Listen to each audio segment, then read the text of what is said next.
Hello friends, இன்னைக்கு ரொம்பவே ஹெல்தியான வெயிட் லாஸ் ரெசிபி.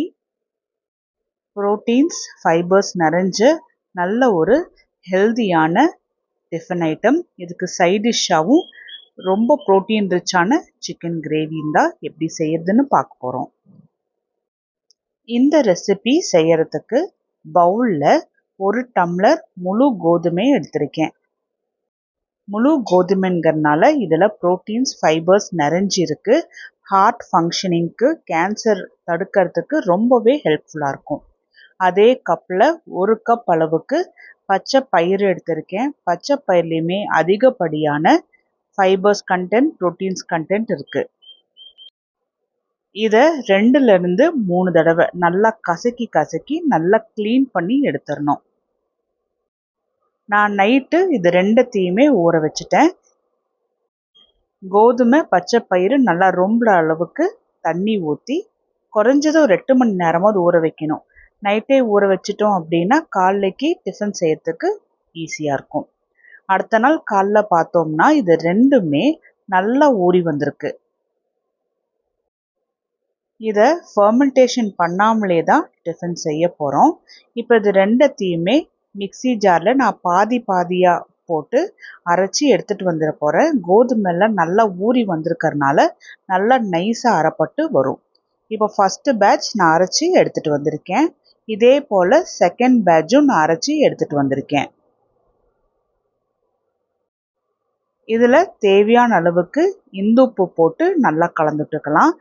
நான் ஓரளவுக்கு தண்ணி சேர்த்தி தான் நல்லா அரைச்சிருக்கறனால கலக்கும்போது எனக்கு தண்ணி தேவைப்படலை.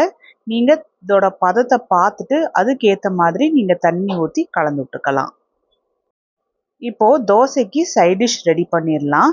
கடாயில் 1 டேபிள் ஸ்பூன் சோம்பு, 1 டேபிள் ஸ்பூன் வரமல்லி, 1/4 டேபிள் ஸ்பூன் மிளகு, 1/4 டேபிள் ஸ்பூன் ஜீரகம், 1 துண்டு பட்டை, 1 பிரியாணி இலை, 3 கிராம்பு, 1 லவங்கம், 1 ஸ்டார், கொஞ்சமாக ஜாதிபத்திரி, ரொம்ப இத்தினூண்டாதான் ஜாதிக்காய் சேர்த்திக்கணும். இது கூடவே 3 ஏலக்காய். மிதமான சூட்லேயே இந்த மசாலா எல்லாத்தையுமே நல்லா வறுத்து எடுத்துக்கணும். இது கூடவே காரத்துக்காக நான் 2 வரமிளகாவும் 2 காஷ்மீரி மிளகாவும் போட்டு வறுத்து எடுத்துக்கிறேன். 1 கிலோ சிக்கனுக்கு நான் இந்தளவுக்கு மசாலா ஃப்ரெஷ்ஷாக அரைச்சி சேர்த்திக்க போகிறேன். இப்போ மசாலா எல்லாமே நல்லா வறுப்பட்ட உடனே இதை மிக்ஸி ஜாருக்கு ட்ரான்ஸ்ஃபர் பண்ணிவிட்டு ஆறுனதுக்கு அப்புறமா பவுடராக அரைச்சி எடுத்து வச்சுக்கலாம். அதே கடாயில் 3 டேபிள் ஸ்பூன் நல்லெண்ணெய் ஊற்றிக்கலாம். எண்ணெய் சூடான உடனே 1 டேபிள் ஸ்பூன் சோம்பு, கொஞ்சமாக கருவேப்பிலை, 3 நார்மல் சைஸ் வெங்காயம் நான் நீட்டமாக கட் பண்ணி வச்சுருக்கேன். இதையும் போட்டு நல்லா கலந்துட்டுக்கலாம்.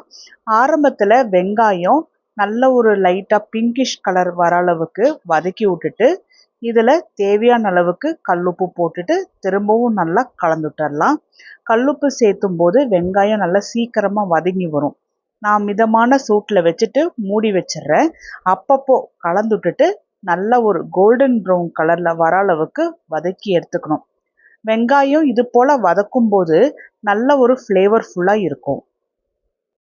இதில் 2 டேபிள் ஸ்பூன் இஞ்சி பூண்டு பேஸ்ட் போட்டுக்கலாம்.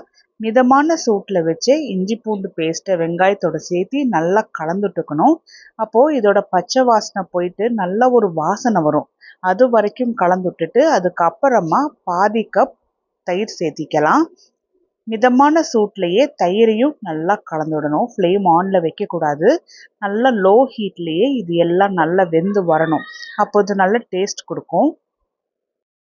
தயிர் வெங்காயத்தோட சேர்த்து நல்லா மர்ஜ் ஆனதுக்கு அப்புறமா வறுத்து வச்சுருந்த மசாலாவை நல்லா பவுடராக அரைச்சி போட்டு மிதமான சூட்லேயே தான் இந்த மசாலாவுமே இந்த தயிரோட சேர்த்து நல்லா கலந்துடணும்.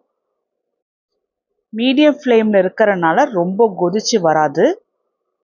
அதனால் கையில் தெறிக்குங்கிற பயம் வேண்டாம்.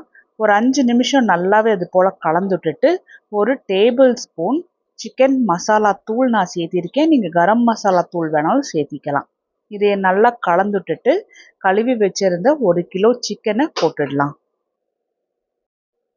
மசாலாவை சிக்கனோட சேர்த்து நல்லா முழுமையாக கோட் பண்ணிக்கணும். முன்னாடியே மசாலாலாம் போட்டு கலந்து விட்டுட்டு சிக்கன் இது போல் கோட் பண்ணி வச்சுட்டு அதுக்கப்புறமா வேகிறதுக்கு விட்டோம் அப்படின்னா சிக்கனில் மசாலாலாம் நல்லா பிடிச்சி வரும். ஒரு 10 நிமிஷம் இது போல் மூடி வச்சிட்டோம் அப்படின்னா ஓரளவுக்கு சிக்கன் வெந்திருக்கும். 25% அளவுக்கு மசாலாவும் கொஞ்சமாக இறங்கியிருக்கும். அதுக்கப்புறமா நல்லா கலந்துட்டுட்டு 1/4 சொம்பு அளவுக்கு மட்டும் நான் தண்ணி ஊற்றிக்கிறேன். இது ஒரு 1 டம்ளர் அளவுக்கு மட்டும்தான் இருக்கும்.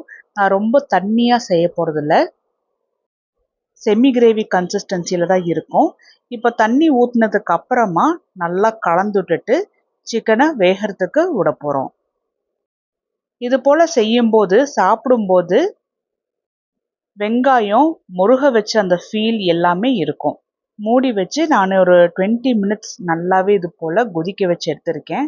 சிக்கனுமே நல்லா வெந்து வந்திருக்கும். இந்த ஸ்டேஜில் எண்ணெயுமே நல்லா பிரிஞ்சு வந்திருக்கு. இதை ஒரு முறை நல்லா கலந்துட்டுட்டு சின்ன சின்னதாக கட் பண்ணி வச்சுருந்த கொத்தமல்லியை தூவி விட்டுட்டு நல்லா கலந்துட்டரலாம். இந்த ஸ்டேஜில் நீங்கள் கொஞ்சமாக பெப்பர் பவுடர் தூவுறதுனா தூவி விட்டுக்கலாம். நம்மளோட சாய்ஸ் தான். சைட் டிஷ்க்கான சிக்கன் கிரேவி ரெடி ஆயிடுச்சு. அரைச்சி வச்சிருந்த தோசை மாவை புளிக்க வைக்கணுங்கிற அவசியம் இல்லை. டைரெக்டாக தோசை ஊற்றிடலாம். நல்லா மொறுமொறுப்பாக வரும். தோசையில் இது போல் கொஞ்சமாக எண்ணெய் ஊற்றிட்டு மீடியம் டு ஹை ஃப்ளேமில் வச்சு நல்லா ஒரு பக்கம் முருகினதுக்கு அப்புறமா இன்னொரு பக்கம் திருப்பி போட்டுக்கலாம். ரொம்ப சூப்பராக டேஸ்டியான கோதுமை பச்சைப்பயிறு தோசை நல்லா இன்ஸ்டண்ட்டாகவே ரெடி பண்ணியாச்சு. அரிசி உளுந்து சேர்க்காம நல்லா சூப்பராக பர்ஃபெக்டாக மொறுமொறுன்னு தோசை ரெடி. இதே போல் மீதி உள்ள மாவுலையும் எவ்வளோ தோசை வேணுமோ அவ்வளோ தோசை சுட்டு எடுத்துக்கலாம். இப்போ வெயிட் லாஸ் நம்ம பண்ணுறோம் அப்படின்னாலாம் 2 தோசை சாப்பிட்டாவே போதும். நல்ல ஒரு ஸ்டொமக் ஃபில்லிங்காக இருக்கும். ரொம்ப நேரத்துக்கு பசி எடுக்காமல் இருக்கும். அதே போல் டயபெட்டிக்ஸ் பேஷண்ட்ஸ் ரைஸ் எல்லாம் எடுத்துக்கக்கூடாது. அந்த மாதிரி இருக்கிறவங்க தாராளமாக இது போல் தோசை செஞ்சு இது போல் சிக்கன் கிரேவி செஞ்சு நல்ல டேஸ்ட்டாக கம்மன்னு சாப்பிட்லாம். இது போல் தோசை செஞ்சு பார்த்துட்டு எப்படி வந்துச்சுன்னு சொல்லுங்கள்.